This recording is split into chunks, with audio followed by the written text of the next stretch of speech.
Cookie, kayıp sayfanın peşine düşerken büyük bir heyecan içindeydi. Macera kitapları diyarına gitme zamanı. Diye mırıldandı kendi kendine. Cookie'nin minik ayakları hızlıca hareket ederken etrafındaki her şey bulanıklaşıyor. Zaman sanki bir anda yavaşlıyordu. O, bu dünyadan değil, kitaplardaki bambaşka evrenlerden birine adım atmaya hazırlanıyordu.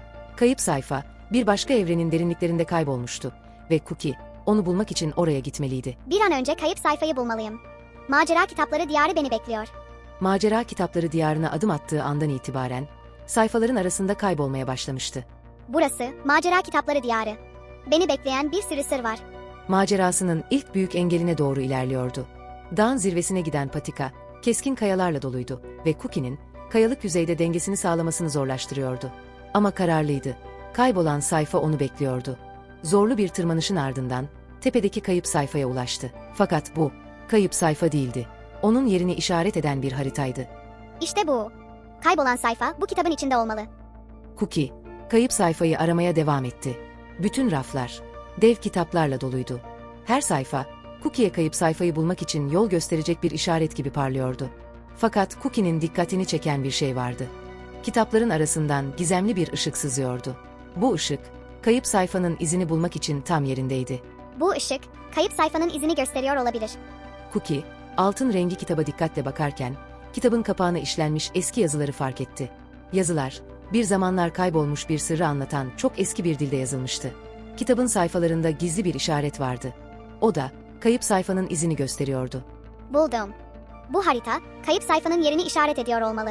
Şimdi gitme zamanı. Ve bu izi takip etmek için nehrin karşısına geçmesi gerekiyordu. Cookie'nin kalbi hızla atıyordu. Karşısındaki nehir, adeta ona meydan okuyordu. Kayaların üzerinden atlamak için her zaman doğru zamanı beklemek zorundaydı. Bir adım kayarsa, bu yolculuk sona erebilirdi. Cookie, bu zorlu engeli aşarak, kaybolan sayfayı bulmak için yoluna devam etti.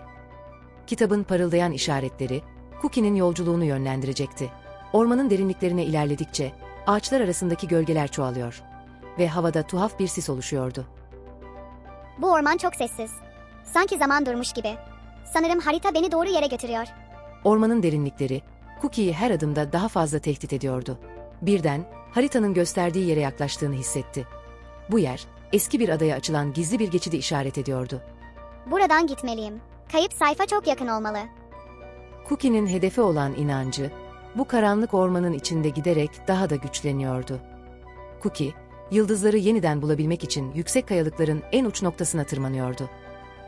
Her adım, onun omuzlarındaki yükü biraz daha artırıyordu.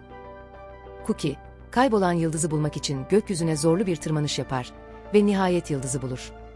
Kaybolan yıldızı haritaya geri koyan Cookie, gizli tünelin yerini keşfeder. Tünelin derinliklerine adım attıkça, havadaki tuhaf ışıklar daha da yoğunlaşır. Yavaşça, tünelin sonuna yaklaşırken, birden bir ses duyar. Burası, bu ışık, galiba kayıp sayfanın yeri burası. Tünelin sonunda bir ışık huzmesi parlar ve Cookie, cesaretle bu ışığa doğru ilerler. Bir kapı daha mı?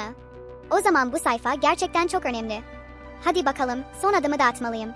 Sonunda Cookie, karşısında dev bir taş canavarı buldu. Canavarın gözleri, ona acımasızca bakıyordu. Cookie, tüm zorlukları aşarak buraya kadar gelmişti. Ama bu son engel, her şeyin sonu olabilirdi. Hemen ileride yumuşak kumlu bir alan olduğunu fark etti. Canavarı oraya çekmek için hızlı hamleler yaptı.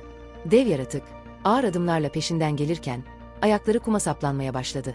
Cookie, son bir hamleyle biraz daha geriye çekildi ve canavar tamamen kuma gömüldü. Artık hareket edemiyordu. Yeni açılan kapıdan geçtikten sonra, kendisini eski bir kütüphanede buldu. Kitaplar tavana kadar sıralanmıştı ve bu eski kütüphanede yalnızca bir ışık huzmesi vardı. Kitaplar arasında gezinirken, bir sayfa aniden önüne düşerek parlamaya başladı. Cookie hızla ona yöneldi. İşte bu. Kaybolan sayfa. Beni buraya getiren şey bu. Sonunda buldum. Kayıp sayfayı titizlikle ellerinde tutarken, kütüphanenin içindeki hava bir anda yumuşadı. Sanki binlerce kitap, sayfanın bulunduğunu hissederek derin bir nefes aldı. Tozlu rafların arasında bir esinti dolaştı ve ışık huzmesi biraz daha parladı. Cookie, o anda anladı. Bu sadece kayıp bir sayfa değildi. Bu, bilginin, keşfetmenin ve maceranın hiç bitmeyeceğini gösteren bir işaretti. Onu buraya kadar getiren, merak, cesaret ve zekasıydı. Ve belki de en önemlisi, bu yolculuğun sonunda yeni bir başlangıcın beklediğiydi. Gülümsedi. Bu, sadece bir hikayenin sonu değil, yeni bir maceranın başlangıcı. Diye fısıldadı kendi kendine.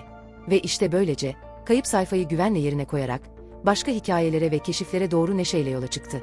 Çünkü o, bir kitap kurduydu. Ve onun için her sayfa, yeni bir dünyanın kapısıydı.